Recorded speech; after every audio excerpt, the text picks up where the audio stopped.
नमस्कार मंडळी. आज आपण असं केकसारखं दिसणारं, चाकूनी कापता येणारं, घट्टसर, मलाईदार, पाणी न सुटणारं असं छान दही छोट्या छोट्या टिप वापरून तयार करणार आहे, जे घरच्या घरी एकदम सोप्या पद्धतीने आपल्याला करता येतं. याच्यात काही चुकण्याचा प्रश्नच नाही, कारण या टिप्स जर तुम्ही वापरल्या तर तुम्हाला त्याचा नक्की फायदा होईल आणि असं साईसारखं घट्ट दही तुम्हाला घरच्या घरी तयार करता येईल. याला अजिबात या दह्याला पाणी सुटत नाही आणि चाकूनी, चमच्याने आपण ते छान कापू शकतो, त्याच्या वड्या पडू शकतात. इतकं छान दही तयार होतं.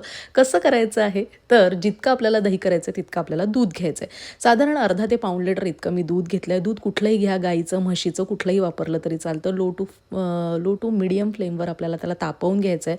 दूध तापवत असताना जेव्हा साय येते त्याच्यावरती अधूनमधून ढवळत दुधात एकत्र करायची, म्हणजे जेणेकरून आपलं छान साईचं साईचं दही तयार होईल आहे.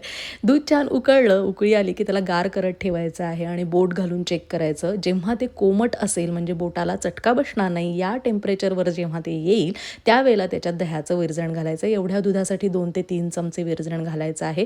विरजण घातल्यानंतर मात्र त्याला छान एकत्र करायचं आहे. सगळीकडे दही पसरलं पाहिजे.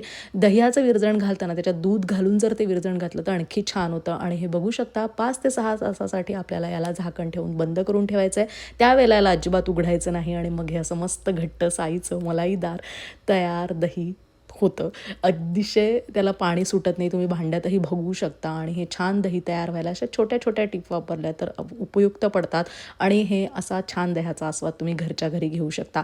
हा व्हिडिओ तुम्हाला नक्कीच आवडला असेल तर लाईक, शेअर, सबस्क्राईब करायला मात्र विसरू नका. नमस्कार.